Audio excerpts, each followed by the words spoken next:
आम्ही गावात आपल्याच जागेन घर बांधलेले आहा. म्हणजे तुझी सरकाराची न्हू कोमुदातीची न्हू माझीच जागा बांधला मरे. आपल्याच जागेन घर बांधला बट ते कायदेशीर बांदूंक ना. कन्स्ट्रक्शन लायसन घेवंक नासले. ओके कोण कटकटी करतलो काय म्हणून कसल्याच लायसन घेनासतर घरां बांधल्या काय ना. ती घरां रेग्युलरायज जावपाक जाय म्हणून 2014 पयलींची म्हणजे जाका म्हणटा regularisation of the unauthorised construction या पर्सनल जागेत घर बांधलेले जे आहा ते सुद्धा रेग्युलरायज करपा खातीर तांच्यांनी त्याचो वेगळो फॉर्म हांगासर अवेलेबल आहा. परत तेंच्यांनी केदे व्हडले म्हणजे ते अप टू 600 स्क्वेअर मिटर पर्यंत जरी व्हडली बिल्डींग सुद्धा जरी गांवांत बांधल्या मुगो ती रेग्युलरायज जातली. आता पंचायतीक मात मागीर पयशे भरपाचे कारण ती सुद्धा रेग्युलरायज करपाचें सरकारान डिसिजन घेतला. बट तुमी म्हणटले की ती फुकट रेग्युलरायज जातली काय म्हणून. फुकट जावची ना. जेणी घर बांधपा खातीर जितके पयशे भरलेले सपोज त्यांनी सगळो टॅक्स मिळून कितलो 1 लाख रुपया जर नवे घर बांधताना कोणी सरकाराक भरला जाल्यार तितकेच पयशे आतांय बी regularisation of the unauthorised construction करता आसतना सरकाराक भरचे पडटले. बट तुका घर कायदेशीर आमी ते करून दिता. ही संधी परत मेळची ना.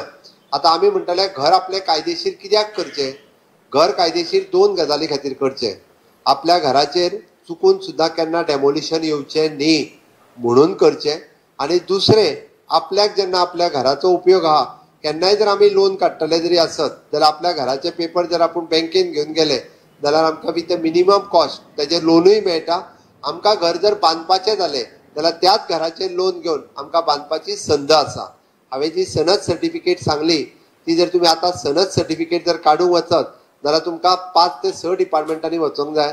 4 ते 5 म्हयने लागतले. बट हांगासर तुमकां फक्त 1000 रुपया भरून सनद सर्टिफिकेट जी आहा पळय न्ही ही डायरेक्टली डेप्युटी कलेक्टर डायरेक्ट तुमकां दितलो. त्या सनद सर्टिफिकेटीचेर फुडले फावटी नवें सुद्धा घर बांदता आसतना ना तुमकां फॉरेस्टाक वयचें पडना ना PWDक वयचें पडना. इतके इजी आमच्या सरकारात करून दिला. त्या खातीर म्हाजी सगळ्या जाणांक रिक्वेस्ट आसा. हांवें ऑलमोस्ट 9 तरेचे फॉर्म हांगासर आमी अवेलेबल केल्या. सगळ्या जाणांनी घाई कोणीच करची न्ही.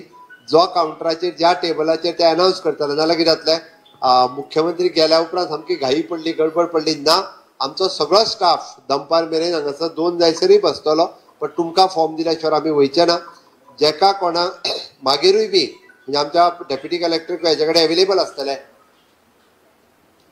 आमदाराच्या कार्यालयांतल्यान फॉर्म मेळटले.